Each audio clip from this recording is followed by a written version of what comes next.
Primary নিবন্ধন সহ যে কোনো মন্ত্রণালয়ের চাকরিতে নিচের সাজেশন থেকে 90%-এর অধিক প্রশ্ন কমন পাবেন। প্রাইমারি সহকারী শিক্ষক নিয়োগ পরীক্ষা সাজেশন শীট 2023 সাধারণ জ্ঞান অংশ থেকে সর্বাধিক কমনের নিশ্চয়তা সম্পূর্ণ এই সাজেশনটি। আজকের বিষয় হচ্ছে বাংলাদেশ বিষয়াবলী সাজেশন। তো বাংলাদেশ বিষয়াবলী সাজেশন থেকে আমরা আজকে আলোচনা করব। তো এই সাজেশনটা যদি আপনাদের ভালো লাগে এবং আপনারা এই সাজেশনটা যদি পিডিএফ আকারে পেতে চান তাহলে অবশ্যই এই ভিডিওর নিচে কমেন্ট করবেন। ভিডিওতে যদি 50-এর অধিক কমেন্ট করে আপনারা চান এই সাজেশনটা, তাহলে আপনাদেরকে ফ্রিতে এই সাজেশনটা দেওয়া হবে পিডিএফ আকারে। তো আমরা সাজেশনটা দেখে নিই। প্রথমে যে প্রশ্নটা রাখা হয়েছে সেখানে মুজিবনগর যে জেলায় অবস্থিত, উত্তর মেহেরপুর। 2 মুজিবনগর স্মৃতিসৌধ যে জেলায় অবস্থিত, উত্তর মেহেরপুর। বর্তমান মুজিবনগরের পূর্ব নাম ছিল ভবের পাড়া। মুজিবনগর সরকার গঠন করা হয়েছিল 10 এপ্রিল 1971 সালে। স্বাধীন বাংলাদেশের প্রথম সরকার গঠন হয় 10 এপ্রিল 1971 সালে। বাংলাদেশের স্বাধীনতার ঘোষণাপত্র আনুষ্ঠানিকভাবে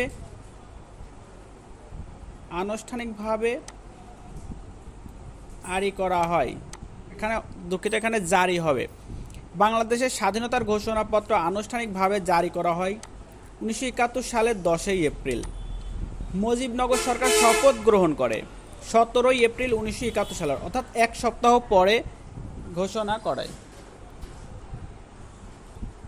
মুজিবনগরে 1971 সালে যে তারিখে স্বাধীনতার ঘোষণা করা হয়েছিল সেটা হচ্ছে 17 এপ্রিল। 9 বাংলাদেশ গণপ্রজাতন্ত্রের ঘোষণা হয়েছিল 17 এপ্রিল 1971 সালে। 10 মুক্তিযুদ্ধের সময় মুজিবনগর যে সেক্টরের অন্তর্ভুক্ত ছিল, উত্তর 8 নং। 11 মুজিবনগর সরকারের রাষ্ট্রপতি ছিলেন বঙ্গবন্ধু শেখ মুজিবুর রহমান। 12 স্বাধীন বাংলাদেশের নির্বাচিত প্রথম প্রধানমন্ত্রী ছিলেন শেখ মুজিবুর রহমান। বাংলাদেশের অস্থায়ী সরকারের প্রথম প্রধানমন্ত্রী ছিলেন তাজউদ্দিন আহমেদ। মুজিবনগর সরকারের অর্থমন্ত্রী ছিলেন ক্যাপ্টেন এম মনসুর আলী। সর্বোচ্চ বীরত্বসূচক উপাধি বীরশ্রেষ্ঠ। 16 স্বাধীনতা যুদ্ধে বিশেষ অবদানের জন্য বীরশ্রেষ্ঠ খেতাবের প্রাপ্তির সংখ্যা 7 জন। 17 মুক্তিযুদ্ধের বীরত্বপূর্ণ অবদানের জন্য বীরোত্তম খেতাব ভূষিত করা হয় 68 জনকে। 18 স্বাধীনতা যুদ্ধে অবদানের জন্য বীর প্রতীক উপাধি লাভ করেন 426 জন। বীর বিক্রম খেতাবপ্রাপ্ত মুক্তিযোদ্ধাদের সংখ্যা 175 জন। স্বাধীনতা যুদ্ধে অবদানের জন্য বাংলাদেশের মোট রাষ্ট্রীয় খেতাব দেওয়া হয়েছে 676 জনকে। বীর প্রতীক খেতাবপ্রাপ্ত একমাত্র বিদেশি মুক্তিযোদ্ধা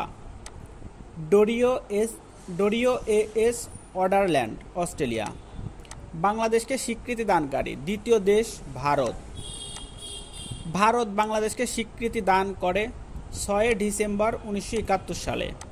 বাংলাদেশকে স্বীকৃতি দানকারী প্রথম আরব দেশ হচ্ছে ইরাক। যে ইউরোপীয় দেশ বাংলাদেশকে প্রথম স্বীকৃতি প্রদান করে, পূর্ব জার্মানি। বাংলাদেশকে স্বীকৃতি দানকারী প্রথম আফ্রিকান দেশ হচ্ছে সেনেগাল। বাংলাদেশের জাতীয় পতাকার ডিজাইনার কামরুল হাসান। কেন্দ্রীয় শহীদ মিনারের স্থপতি হামিদুর রহমান। জাতীয় স্মৃতিসৌধের স্থপতি সৈয়দ মইনুল হোসেন। বিখ্যাত চিত্রকর্ম 3 কন্যা এর চিত্রকর কামরুল হাসান। বাংলাদেশের প্রথম আদমশুমারি হয় 1974 সালে। বাংলাদেশ ও আইসি এর সদস্য হয় 1974 সালে।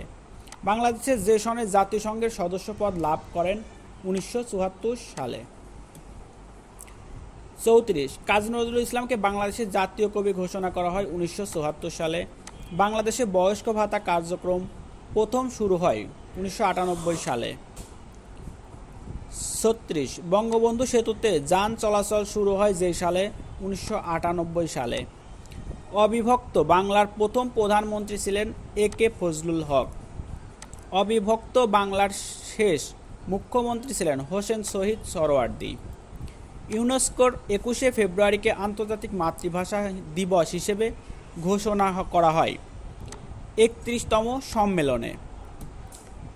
বঙ্গবন্ধুর ঐতিহাসিক 7 মার্চের ভাষণ যে তারিখে ইউনেস্কোর memory of the world international রেজিস্টারে অন্তর্ভুক্ত করা হয়েছে। 30 অক্টোবর 2017 সালে। 21 ফেব্রুয়ারিকে আন্তর্জাতিক মাতৃভাষা দিবস হিসেবে ঘোষণা করা হয় 17 নভেম্বর 1999 সালে। 21 ফেব্রুয়ারিকে আন্তর্জাতিক মাতৃভাষা দিবস হিসেবে জাতিসংঘের যে অঙ্গ সংগঠন স্বীকৃতি দান করে সেটা হচ্ছে ইউনেস্কো। বাংলাদেশের সংবিধান রচনা কমিটির একমাত্র মহিলা সদস্য বেগম রাজিয়া বানু। 44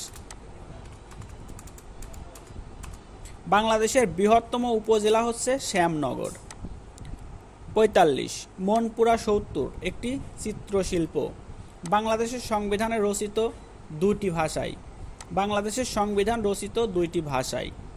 রাষ্ট্রের উপাদান কয়টি? উত্তর 4টি। নদী ছাড়া মহানন্দ, উত্তর আম। 49 বাংলাদেশের প্রথম ইপিজেড স্থাপিত হয় চট্টগ্রাম। বাংলাদেশের